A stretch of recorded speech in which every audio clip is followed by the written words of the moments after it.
tugas sistem operasi, di mana tugas sistem operasi ini banyak sekali yang kita jelaskan, yaitu dari pengertian, fungsi, tujuan, dan jenis sistem operasinya. Saya atas nama M. Rizalul Umam akan menjelaskan pengertian dan fungsinya aja. Dan bagaimana pengertiannya? Pengertian sistem operasi itu adalah yaitu secara umum sistem operasi atau bisa disingkat OS atau operating system adalah jenis perangkat lunak yang tanpanya kita tidak dapat mengoperasikan atau menjalankan komputer. Sistem operasi bertindak sebagai perantara atau sistem penerjemahan antara perangkat keras komputer dan program aplikasi yang diinstal pada komputer. Dengan kata lain, kita tidak dapat langsung menggunakan program komputer, perangkat keras komputer tanpa memiliki media untuk membuat koneksi di antara keduanya. Nah, selain itu, sistem operasi juga merupakan perantara antara pengguna komputer dan perangkat keras komputer karena menyediakan antar muka pengguna standar yang bisa kita lihat di layar komputer setelah komputer dinyalakan. Adapun fungsi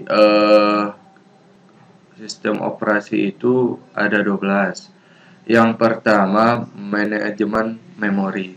Apa itu manajemen memori?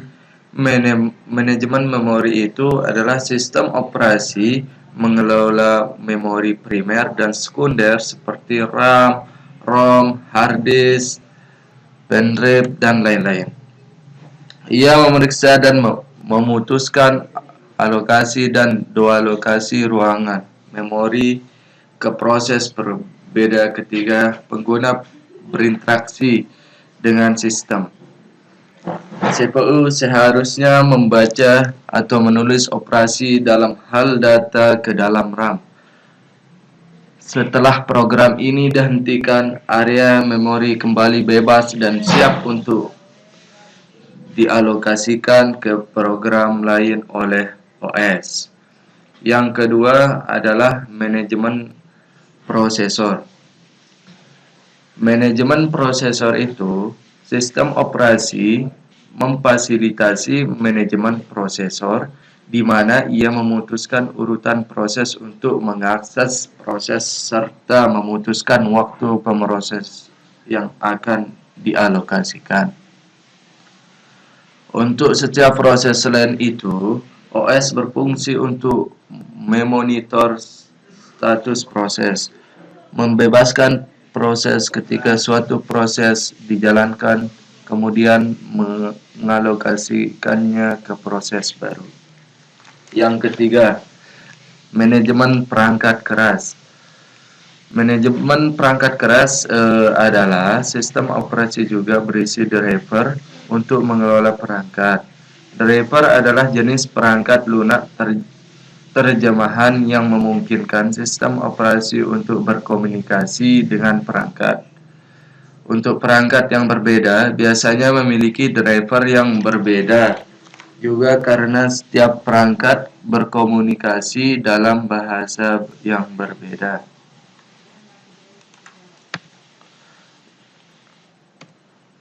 Yang keempat dari sistem operasi itu adalah menjalankan aplikasi perangkat lunak. Menjalankan aplikasi perangkat lunak itu ialah sistem operasi menyediakan lingkungan untuk menjalankan atau menggunakan aplikasi perangkat lunak yang dikembangkan untuk melakukan tugas tertentu. Misalnya MS Word, MS Excel, Photoshop, dan lain-lainnya. Yang kelima dari fungsi operasi sistem ini adalah manajemen data. Manajemen data itu sistem operasi juga memberi kita gambar tentang kinerja perangkat keras sistem. Misalnya, kita dapat melihat seberapa sibuk CPU itu. seberapa cepat data diambil dari hard disk, dan lain sebagainya. Yang keenam, mengevaluasi kesehatan sistem. Sistem operasi juga memberi kita gambaran tentang kinerja perangkat keras sistem. Misalnya, kita dapat melihat seberapa sibuk CPU itu, seberapa cepat data-data diambil dari hard disk. Yang ketujuh dari fungsi sistem operasi itu yaitu menyediakan antarmuka pengguna. OS bertindak sebagai antarmuka antar pengguna dan perangkat keras. Sistem operasi bisa menjadi GUI di mana kita dapat melihat dan mengklik elemen di layar untuk melakukan berbagai tugas. Sistem operasi memungkinkan kita untuk berkomunikasi dengan komputer bahkan tanpa mengetahui bahasa komputer. Selanjutnya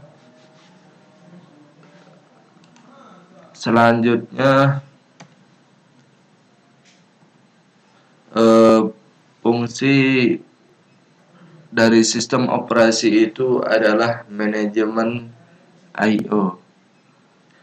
Sistem operasi mengelola perangkat input-output dan membuat proses I/O lancar dan efektif. Misalnya, OS menerima input yang diberikan oleh pengguna melalui perangkat input dan menyimpannya di memori utama. Kemudian OS mengarahkan CPU untuk memproses input dan dengan demikian memberikan output melalui perangkat output seperti monitor. Selanjutnya, fungsi dari operasi ini adalah keamanan. Sistem operasi memiliki modul keamanan untuk melindungi data atau informasi yang tersimpan dalam memori komputer terhadap malware dan akses yang tidak sah. Dengan demikian, OS tidak hanya mengelola data kita tetapi juga membantu melindungi. Yang selanjutnya adalah manajemen waktu, di mana manajemen waktu ini, sistem operasi membantu CPU dalam manajemen waktu. Kernel OS terus memeriksa frekuensi proses yang meminta waktu CPU. Ketika dua atau lebih proses yang sama pentingnya bersaing untuk waktu CPU, maka waktu CPU diliris ketika dua atau lebih proses yang sama pentingnya bersaing untuk waktu CPU. Maka waktu CPU diliris menjadi segmen-segmen dan dialokasikan ke proses-proses ini secara round robin untuk mencegah satu proses memonopoli CPU. Selanjutnya, pencegahan deadlock. Terkadang sumber daya yang seharusnya digunakan bersama oleh dua atau lebih proses ditahan oleh satu proses karena sumber daya tersebut tidak dapat dilanjutkan. Situasi ini dikenal sebagai deadlock. Sistem operasi tidak membiarkan situasi ini muncul dengan hati-hati, mendistribusikan sumber daya di antara proses yang berbeda. Berikutnya yang terakhir dari fungsi sistem operasi ini adalah penanganan interupsi, di mana OS juga merespon interupsi yang merupakan sinyal yang dihasilkan oleh program atau perangkat untuk mencari perhatian CPU. OS memeriksa prioritas interupsi dan jika dirasa lebih penting daripada proses yang sedang berjalan, maka OS menghentikan eksekusi proses saat ini dan mempertahankan keadaan CPU, kemudian mengeksekusi proses yang diminta setelah itu CPU ke keadaannya sama di mana ia dihentikan. Baiklah, mohon maaf atas keliruan yang saya baca.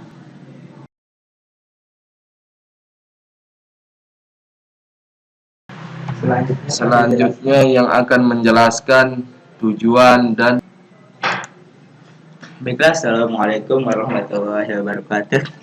Saya atas nama Rumi Aziz Hadi akan melanjutkan presentasi dari teman saya Nir Jalul Umam, di mana dia menjelaskan fungsi dan tujuan sistem operasi. Jadi sekarang saya akan menjelaskan tujuan sistem operasi.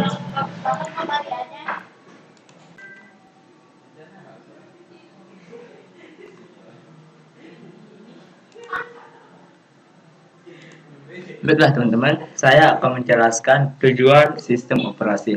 Jadi yang pertama, tujuan sistem operasi itu adalah melakukan efisiensi, yang dimana dalam hal ini sistem operasi bertujuan agar memungkinkan sumber daya yang ada di komputer bisa digunakan secara seefisien mungkin. Dan yang kedua yaitu memberi kemudahan, di mana salah satu tujuan sistem operasi itu adalah memberi kemudahan. Dengan adanya sistem operasi itu bisa memudahkan komputer digunakan oleh para penggunanya. Dan yang ketiga yaitu kemampuan untuk berevolusi. Salah satu kemampuan sistem operasi yaitu adalah kemampuan untuk berevolusi, yang dimana tujuan sistem utama operasi lainnya adalah menerapkan fungsi-fungsi baru sistem komputer, karena sistem operasi bisa disusun dan direncanakan untuk pengembangan atau pengujian yang efektif. Jadi itulah tujuan sistem operasi. Jadi mungkin hanya itu yang dapat saya presentasikan. Jadi selanjutnya jenis sistem operasi akan dijelaskan oleh teman saya yang selanjutnya. Bismillahirrahmanirrahim. Assalamualaikum warahmatullahi wabarakatuh. Baiklah teman-teman, saya akan melanjutkan presentase teman-teman yang sebelumnya. Yang pertama, jenis batch processing operating system, yaitu interaksi antara pengguna dan komputer tidak terjadi dalam sistem operasi ini. Pengguna diharuskan menyiapkan pekerjaan pada kartu patch dalam bentuk batch dan menyerahkannya ke operator komputer. Yang kedua, time sharing operating system. Seperti namanya, sistem operasi ini memungkinkan banyak pengguna yang berada di terminal yang berbeda untuk menggunakan sistem komputer dan sebagai waktu proses secara bersamaan. Dan yang selanjutnya yang ketiga. Baiklah, kita lanjut yang ketiga teman-teman, yaitu jenis distributed operating system. Distributed operating system atau sistem operasi terdistribusi adalah sistem operasi yang menggunakan beberapa proses independen CPU untuk melayani banyak pengguna dan beberapa aplikasi real-time network operating system. Seperti namanya, OS ini menghubungkan komputer dan perangkat ke jaringan area lokal atau LAN serta mengelola sumber daya jaringan. Dan selanjutnya yang terakhir, jenis real limit operating system. Real limit operating system atau RTOS dikembangkan untuk aplikasi real limit di mana data harus diproses dalam durasi waktu yang tepat dan kecil. Sistem operasi ini digunakan dalam lingkungan di mana beberapa proses seharusnya diterima dan diproses dalam waktu singkat. Baiklah, berakhir video yang tadi, berakhir pula presentasi kita. Sekian, wassalamualaikum warahmatullahi wabarakatuh.